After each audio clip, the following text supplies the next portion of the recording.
अस्सलाम वालेकुम जी। आप देख रहे हैं यू डिजिटल और मैं हूं आपके साथ मोहम्मद अवैस। आज सुबह से आप ख़बरों में देख रहे होंगे, सुन रहे होंगे कि एक कार्गो प्लेन K2 एयरवेज़ का कराची के समंदर में कहीं गिरकर तबाह हो गया है। ये त्यारा आपने इससे पहले भी देखा होगा ख़बरों में कि शारजा से फ़्लाई किया पाकिस्तान के लिए, कराची आना था। कराची से को तकरीबन 300 किलोमीटर दूर त्यारे में फ़नी ख़राबी या उनके जो नेविगेशन सिस्टम है उसमें ख़राबी के बायस ये त्यारा क्रैश हुआ है।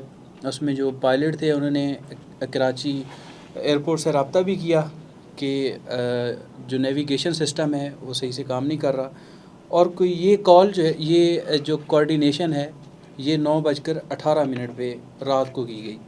और उसके बाद एकदम से कोई 2 से 3 मिनट के दौरान ये त्यारा क्रैश हो गया, जो कराची जो साहिल समंदर है उसमें कहीं 300 किलोमीटर दूर। सुबह से ऑपरेशन भी जारी हैं, उसमें पाकिस्तान नेवी है, रेस्क्यू एविएशन है और दीगर जो इदारे हैं वो हिस्सा ले रहे हैं, मगर अभी तक कोई मलबा या कोई कुछ नहीं मिला इस त्यारे का। आज के इस व्लॉग में हम आपको बताएंगे कि कितने त्यारे तबाह हुए हैं, कितने कार्गो प्लेन्स जो हैं वो गिर कर तबाह हुए हैं, कितना नुकसान हुआ है, और जो ये वाला K2 एयरवेज़ का त्यारा था बोइंग 737, इसकी क्या प्राइस है, और इससे पहले भी इस तरह का कोई त्यारा इस मॉडल का या ये बोइंग जो 737 है कोई पहले भी क्रैश हुआ है, इस पे आपके साथ हम बात करेंगे।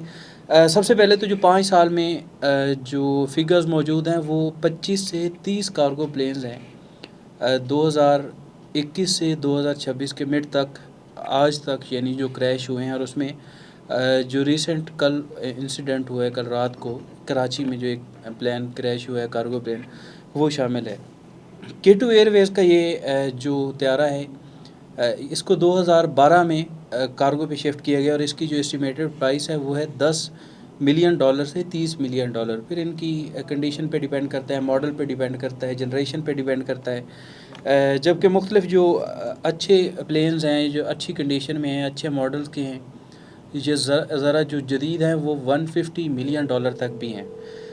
इस प्लेन में जो क्रैश हुआ है इसमें 5 जो क्रू था, 5 मेंबर थे वो सवार थे, जिसमें पायलट रिजवान जिसका नाम बताया जा रहा है, इसके साथ साथ फैसल है, तौफीक है, आरिफ सदीकी इंजीनियर हैं इनके, और मोहम्मद हामिद। ये 5 इसमें क्रू थे जो प्लेन क्रैश हुआ है। अभी तक इसका को मलबा नहीं मिल सका, रेस्क्यू ऑपरेशन जारी है, और ये कराची के पास क्रैश हुआ है। जबकि पिछले 5 सालों की, जिस तरह मैं आपसे बात कर रहा था कि 25 से 30 त्यारे जो हैं वो तबाह हुए हैं मुख्तलिफ कंपनीज़ के।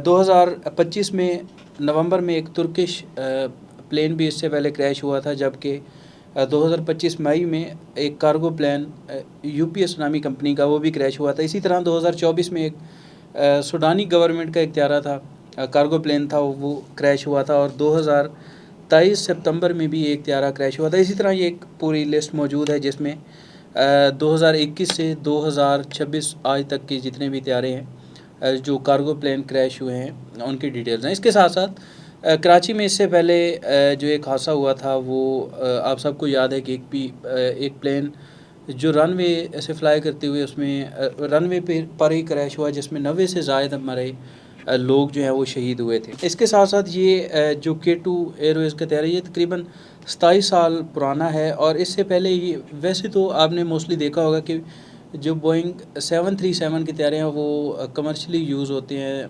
पैसेंजर्स के लिए यूज़ होते हैं, मगर बहुत कम त्यारे ऐसे हैं जो कार्गो प्लेन के तौर पर यूज़ होते हैं। मई 2018 में इनको लाइसेंस जारी किया गया कार्गो का, और उसके बाद ये कार्गो प्लेन था जो क्रैश हुआ है। अभी तक इसमें कोई मलबा वगैरह नहीं मिला। अल्लाह ताला इस तरह के हादसा से महफूज रखे। ये पाकिस्तान में अब 2020 से अब तक का दूसरा एयर डिज़ास्टर हम कह सकते हैं। इसमें जो आज हुए, इसमें 5 क्रू मेंबर्स जो हैं उनकी शहीद होने की इतलात हैं, क्योंकि समंदर में अभी तक मलबा ही नहीं मिला, और कल रात का ये प्लेन जो है वो क्रैश हुआ है। इससे पहले जिस तरह मैंने आपको बताया 2020 में एक प्लेन क्रैश हुआ था जिसमें 90 से ज़ायद जो हैं वो लोग शहीद हुए थे। तो ये सारी डिटेल है। आज का जो ये क्रैश हुआ है, अभी तक रेस्क्यू ऑपरेशन जारी है और कोई मलबा वगैरह नहीं मिला। पाकिस्तान नेवी, सिविल एविएशन है, इसके साथ साथ जो दीगर इदारे हैं वो इस ऑपरेशन में हिस्सा ले रहे हैं, और 5 क्रू मेंबर में पायलट रिजवान भी शामिल है। इसके साथ साथ फर्स्ट ऑफिसर फैसल اور انجینئر توفیق، عارف حمید اور محمد حامد نامی یہ 5 جو کریو ممبرز ہیں وہ اس طیارے پر تھے۔ یہ طیارہ دبئی میں جو ہے وہ مینٹیننس کے لیے گیا ہوا تھا، وہاں پر واپسی سے جی پی ایس میں ان کے ریڈار میں خرابی کے باعث یہ حادثہ ہوا ہے، اور بتایا یہ جا رہا ہے، جو مختلف ڈیٹا موجود ہے، فلائٹ ریڈار ہے یا دیگر جو سورسز ہیں، یہ بتایا جا رہا ہے کہ یہ اچانک سے، یہ ایک دم سے جو ہے وہ نیچے گرا ہے اور یہ کریش ہو چکا ہے۔